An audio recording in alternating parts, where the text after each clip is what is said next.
sini misal segini gitu ya. Kerusakannya ini di sini 2 meter, di sini 2 meter gitu ya. Dihitungnya nggak usah miring kayak gini, nggak usah. Dihitung kotakan aja supaya lebih mudah. Biar gampang ya. Biar mudah. Jadi kalau diagonal jangan dihitung garis diagonalnya berapa, nggak usah. Langsung aja dihitung kira-kira dari sini ke sini berapa meter, sini berapa meter.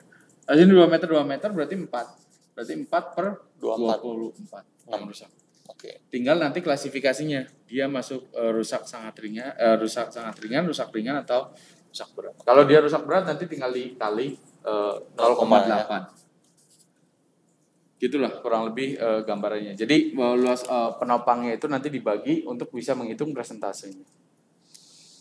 Oke, untuk mempermudahnya demikian. Tapi ini pun biasanya dinding ini kalau memang dia retakan-retakan kecil saja ya masuk kategori rusak sangat ringan.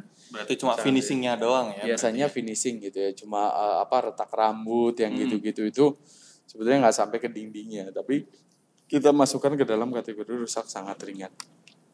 Nah, kemudian berikutnya contoh perhitungannya itu tadi kita klasifikasikan per meternya berapa, meternya yang rusak berapa, kemudian kita berikutnya adalah plafon. Nah ini sudah masuk di ruang semua nih. Plafon itu ya sebetulnya relatif lebih mudah cara menghitungnya kalau plafon. Kalau kira-kira langit-langitnya sudah jatuh ya berarti rusak sangat berat gitu ya. Nah itu sebetulnya ada klasifikasinya, nanti teman-teman juga bisa ini karena itu lebih mudah kok menghitungnya daripada tadi. Yang paling ribet itu struktur sebetulnya. Paling ribet itu struktur. Kalau strukturnya itu aman, harusnya kesananya itu cara ngitungnya lebih mudah karena kasat mata, hampir rata-rata kasat mata semua. Sisanya itu kasat mata. Kemudian jendela, kaca, pintu, kusen juga sama. Nah ini yang perlu diperhatikan nanti karena jendela, pintu, kaca, kusen. Kaca ini termasuk yang paling ini. Kaca itu kalau retak dihitungnya rusak berat. Ganti ya? Karena ganti pasti. Konsekuensinya ganti, nggak mungkin terus ditambal gitu ya. Iya.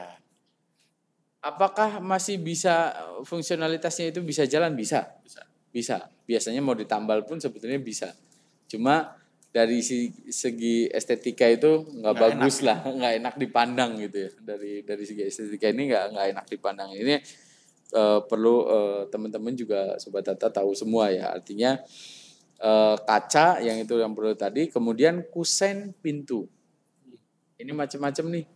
Kalau sekarang pintunya itu baja ringan ya, ininya kusennya. Macam-macam, ada yang bentuknya pakai aluminium, ada yang baja ringan, kemudian kusennya ya. Kemudian kalau pintunya sendiri biasanya ada pintu yang sudah jadi.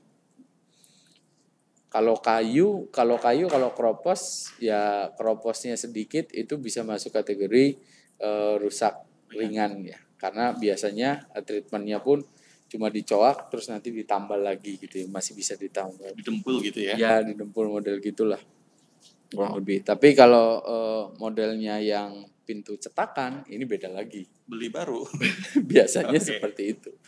Ya itulah kurang lebih. Kemudian nanti ada masuk di lantai juga sama nanti demikian.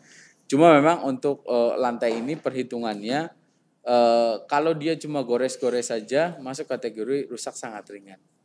Lantai gores biasanya keramiknya itu geser-geser mejanya kali ya. Enggak sampai gores dalam ya Bu. Itu kalau itu kan ya anak-anak geser-geser di meja itu kan udah biasa gitu ya. Bukannya seperti itu, tapi goresnya itu gores yang memang dia kena kayak kena besi, kayak kena paku kayak gitu. Itu sampai dalam ya itu gores. Bukan cuma luarnya aja ke geser. Luarnya doang lecet berarti ya. Lecet gitu ya, lecet. Kalau lecet kayaknya nggak masuk kategori rusak gitu ya, karena memang lantai ya memang tempatnya untuk digesek-gesek gitu ya. Artinya buat ini saja. Nah, rusak ringannya itu sebetulnya hampir tidak ada ya rusak ringannya. Jadi kalau klasifikasinya itu langsung biasanya ke rusak sedang. Rusak sedang itu kondisinya yang memang ada yang pecahnya itu sudah sudah terlihat gitu ya, pecahnya sudah terlihat dan kalau diperbaiki itu bisa diplester sementara bisa diplester, itu masuk kategori rusak sedang.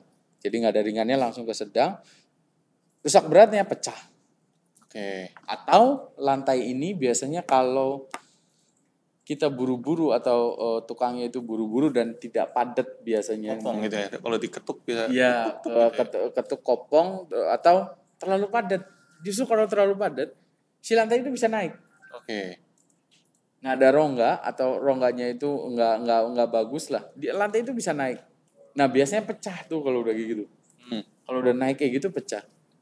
Kalau cuma naiknya naik biasa saja, itu masuk kategori rusak sedang. Karena dia cukup dibongkar, ditarik, terus kemudian dikasih semen lagi, tutup lagi, selesai. Tapi kalau rusaknya ada di bagian lantai, sebenarnya kan itu lebih ke finishing ya. Betul. Dan itu harusnya bisa di cover sama bos.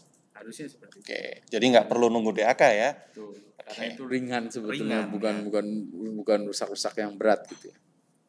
Nah, itu lantai. Tapi itu tadi ya. Jadi lantai itu kalau tadi kan tadi ada gambar contoh untuk masalah pondasi. Kalau pondasinya bermasalah biasanya lantainya ikut naik. Oke. Tapi itu untuk lantai bawah, bukan lantai atas. Kalau lantai atas itu jarang biasanya. Jadi kalau lantai atas kalau mau ngelupas ya memang itu lantainya gitu. Bukan dari tadi strukturnya. Bukan strukturnya ya. Strukturnya. Ya, itu ya. Jadi yang perlu diperhatikan Mas Hafiz itu.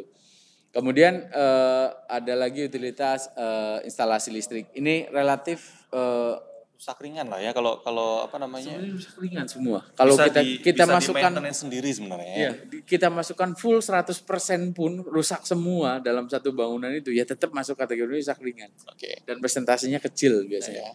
Dan ini yang biasanya ada di ruangan. Instalasi air juga demikian sama perhitungannya dan juga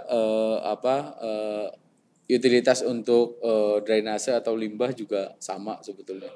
Dan itu relatif di Excel-nya nanti itu bentuknya pilihan. Bentuknya pilihan. Jadi tidak perlu lagi beban atau berat gitu ya. Beban atau berat untuk menghitung caranya. Jadi cukup dilihat saja. Dipilih aja ya nanti ya. Dipilih bentuknya itu pilihan. Kemudian drainase itu juga sama. Tadi kalau drainase dihitung meter larinya. Jadi kalau ada drainase meter lari berapa drainasenya itu dihitung. Yang rusak berapa. Tapi itu pun sebetulnya jarang ya yang sampai bebannya itu rusaknya itu berat gitu ya, jarang. Biasanya drainasenya itu masalah kalau memang ya macam-macam lah, ada anak-anak pecah terus bentuk drainasenya itu ada di luar. Kalau dari talang itu kan ada keluar turun. Nah, bentuknya itu pipa tapi pipanya di luar. Ini yang riskan biasanya. Kalau kena anak-anak itu kan bisa pecah gitu. Itu Mas Hafiz, jadi kurang lebih seperti itu. Sebenarnya format perhitungannya yang Excel itu ada alamatnya di ringkas.kemdikbud.go.id/DAK 2021. Jadi itu yang perlu diperhatikan. Jadi gini, jadi sebenarnya tujuan kita kenapa kita membahas ini agar kita bisa dapat data yang paling tidak mendekati data yang benar lah ya. Jadi kita pengennya kalau dulu mungkin teman-teman di Sobat Data di sekolah ini bilangnya, Pak, saya kan nggak ada dasarnya nih untuk menghitung kerusakan. Betul. Ya. Nah sekarang kita kasih clue-nya lah ya agar paling tidak nanti yang diinputkan oleh Sobat Data di Dapodik ini bisa lebih lebih valid gitu ya. Walaupun memang kalau kita pengen mengecek apakah benar valid seperti itu ya memang harus ada yang ngecek datang ke lapangan. Betul. Cuma setidaknya datanya kita bisa dapat data dengan kualitas yang lebih baik. Dan nanti harapannya kalau kita bisa deteksi nih di Dapodik berapa sih jumlah sekolah dengan bangunan yang rusak berat. Nah, itu bisa kita deteksi dari awal, kita bisa visitasi lah katakanlah ya, agar nanti kita bisa menghindari katakanlah nanti ada insiden-insiden sekolah rubuh gitu ya, itu bisa kita hindari dari sejak dini. Nah ini kita harapkan nanti Sobat Data dalam menginputkan Dapodiknya ini bisa lebih baik ke depannya. Oke, ini jadi dari sesi kita dari tadi jam berapa kita mulai? Jam 10 ya? Jam 10 sampai hampir mau setengah 12 ini kita sudah ada 27 pertanyaan ya Mas Uat ya. Jadi Sobat Data ini ada yang sudah nanya di kolom komentar kemarin tadi ada 27 pertanyaan. Oke. Kita bahas satu-satu Mas Fuad ya. Ini sambil minum dulu Mas. Boleh, silakan.